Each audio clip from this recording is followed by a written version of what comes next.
when I was in the midst of my anguish and trying to reach out, like, where can I find more information? I do Google searches, and the only things I would find were the people who don't want to transition their kids are bad conservatives.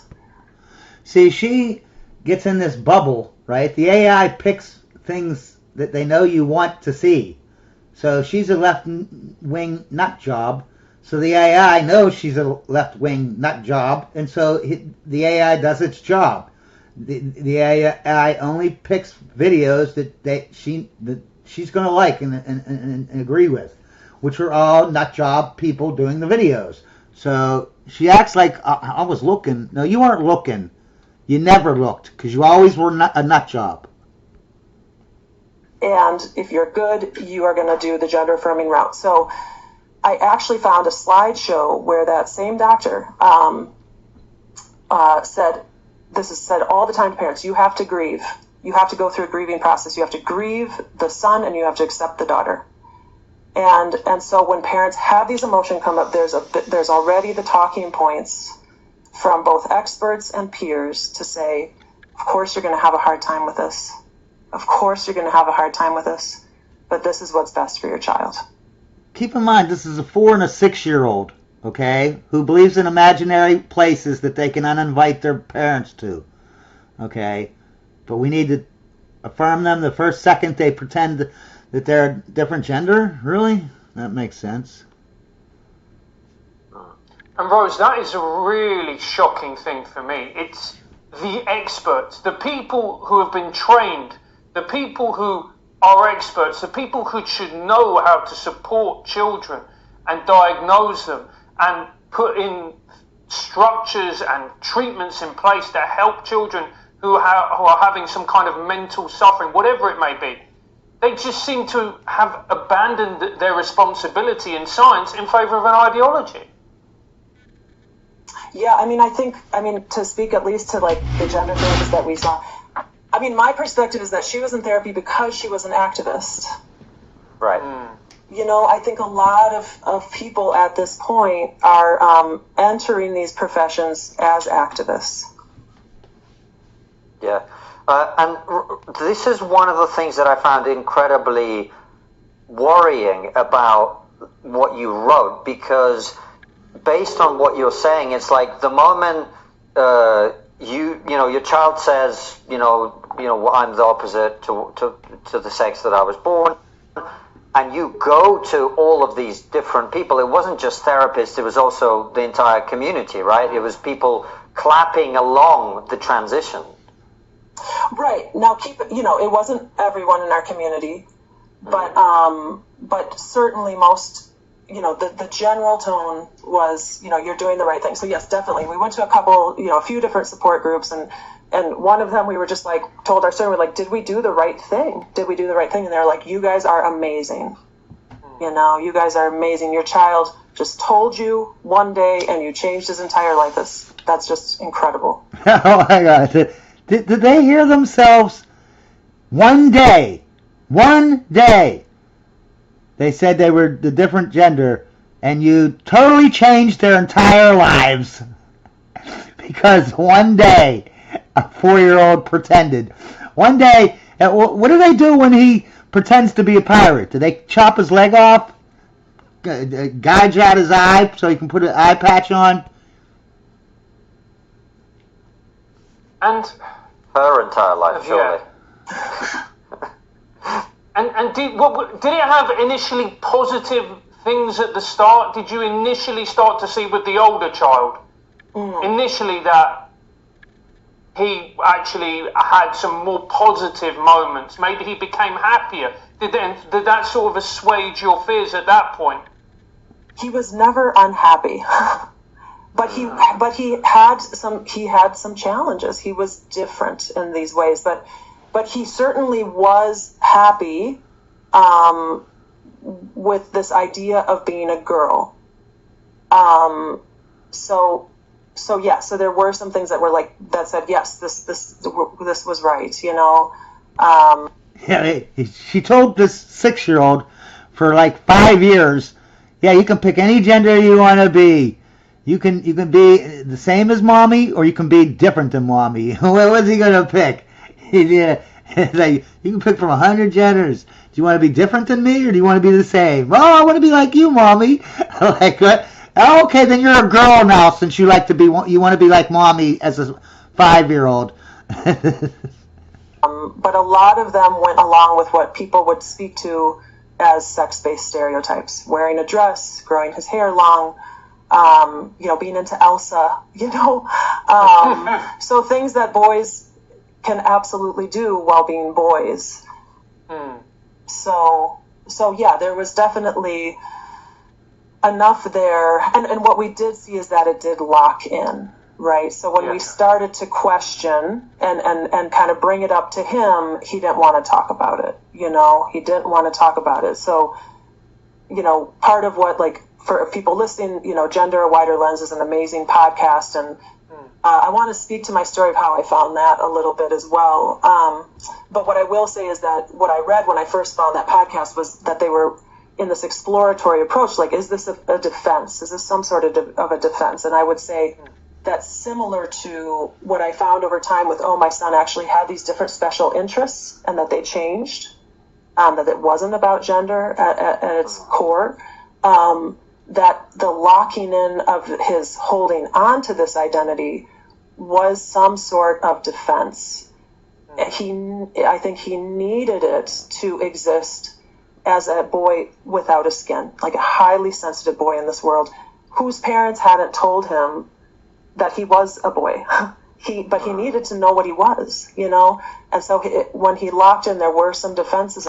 What's funny is this kid she's probably telling the truth. She's probably never, ever told her son, that he's a boy.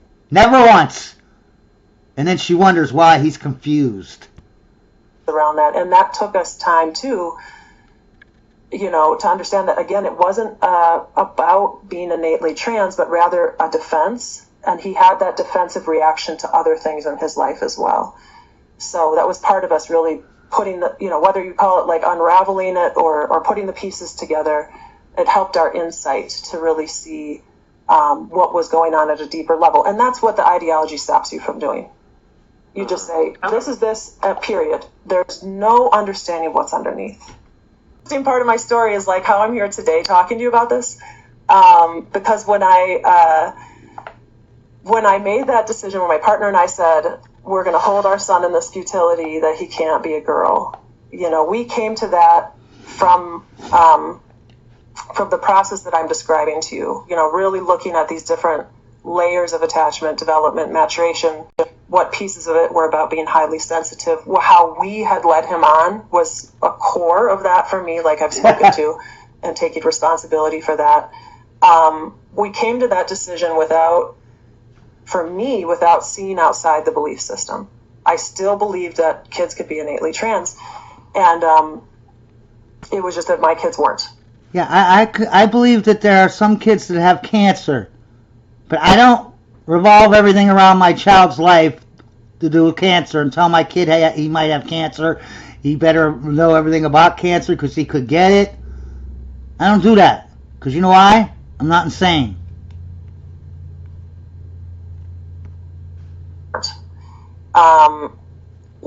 We made the decision to have that conversation with him, and literally that night after the kids went to bed, I was up and I did another internet search. And for years I had done internet searches, and I had not found anything that that was coming from like a liberal or progressive kind of aspect, which at that time I needed. I'll be honest with you, I don't need that anymore, but at that time I did need that. And somehow I found this blog, Fourth Wave Now, which is out of the United States. And on that blog, they were saying, we support lesbian and gay people, but we do not support the medicalization of children. I wonder if her kids even know how to count. You know how when you have a baby, you count to them a lot. 1, 2, 3, 4, make it a little game, make it a set song, so that they're ABCs. Wonder if she was even doing any of that, singing her ABCs to the baby. No, she's probably talking about gender to him when he was 1 year old. Because if you're talking with 3-year-old around gender identity, and they were also questioning social transition.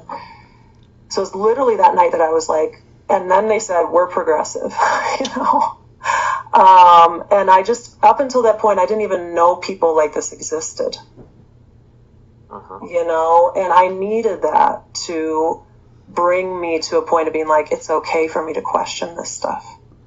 And that led me to finding the Gender a Wider Lens podcast. And I listened to the first episode, which was really about really outlining this whole thing as, you know, there's generally two camps. There's people who believe in this thing called gender identity, and they broke down what goes into that belief and how that looks.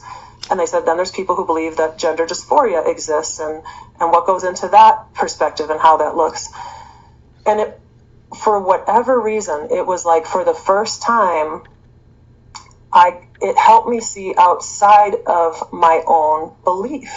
I was just in it. And you hear detransitioners speaking to these moments too, where they're in it. They can't see outside of it till something happens that like breaks through. And for whatever reason, that did this for me. And so the next morning, I was just sitting in the kitchen. I can visualize the wall of my kitchen where I was standing, and I'm thinking about this belief. And literally, I feel, this is going to sound nuts, but I feel like a pin comes out of my head, and the whole thing just crashes. And like a second later, I'm on my phone, I'm texting a friend, I'm like, you know, this big thing is happening. We've realized that our older son is not actually transgender. We're going to be rolling back the social transition. And I feel like I am leaving a cult. Because that's what it felt like to me. It's just, you know, we don't have to say whether it is or isn't. Like, that's just what I experienced with that. Bing! It is. And realizing that I had a belief system. I didn't know I had a belief system till that moment.